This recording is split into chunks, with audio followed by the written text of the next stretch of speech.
Hello, what we have here today is this old computer. As you can see, there's something really off about this old computer. You see, I went to a neighbor's house and they had these out on the curb. This one and a newer one, which we'll be making a video of later. Part of my shakiness, I'm kind of tired. Anyways, yeah, it has an old clunkin' power switch.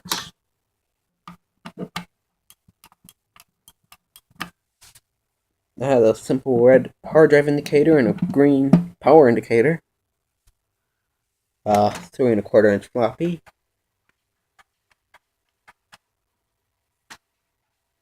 And then your CD-ROM, it's an older one.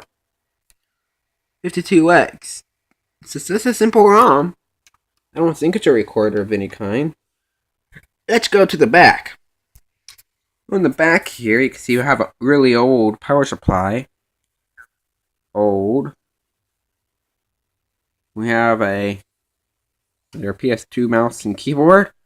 Early USB, which post-existing to the 90s sometime. A knockout for onboard LAN, although it was never added. Serial printer, another monitor serial. Some kind of fancy audio out. Then your simple audio outputs. Then there's a VGA card, a USB card, and a LAN card. Make up for the lack of USB. Now, here's a really odd thing. Now, you think something from the 90s would have a considerable amount of dust staying on the top? Well, yeah, you can see, or not see, a fair bit of dust on the top. If we get inside of this thing, that's fine, I'll just lay it down. For a system from the 90s, this is a really clean looking board. It looks almost new. There's really no dust on it to speak of. It looks clean, it looks shiny. But this brand new motherboard does not match the hardware that's with it. So you have this really old VGA card. We have an old USB card, although I don't think that's actually that old. Then back below it, we have this LAN adapter. Nice and blue for all those to see. These don't match this board. They really don't. The board looks so much newer. This A-open motherboard. Yes, it has a couple bulging capacitors. Probably made during the capacitor plague. Look at this hard drive. Yeah. Just look at it. See how old that hard drive is? And this doesn't match the motherboard. This doesn't even match the hard drive at the time I'm sure this motherboard was made. It looks like something out of the early 90s or 80s or late 80s.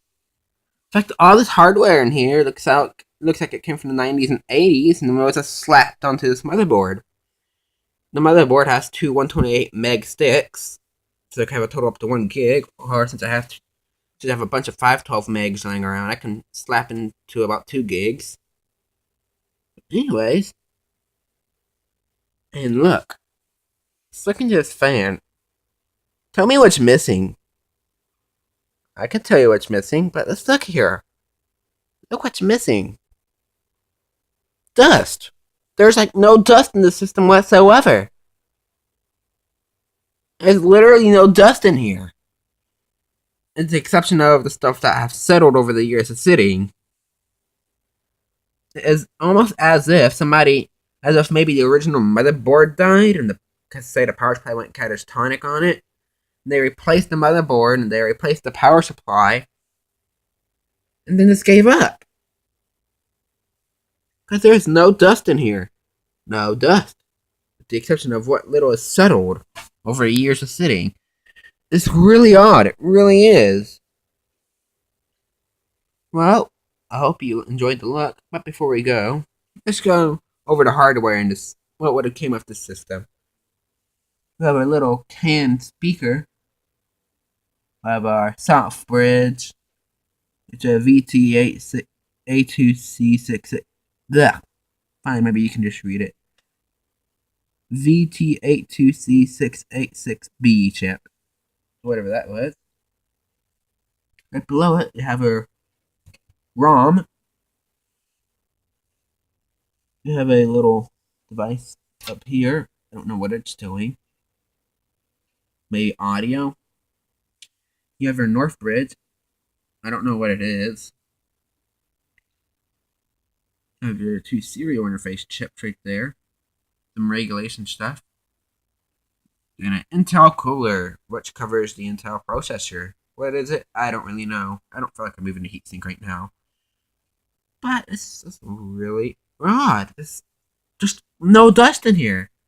Okay, maybe there's a little dust up there by the regulators. It's so clean in here. It really is. The fact the power supply practically has no dust in it. Normally power supplies get clogged up with dust. It's just so odd. Oh, hope you enjoyed the video. Thank you for watching and more videos to come.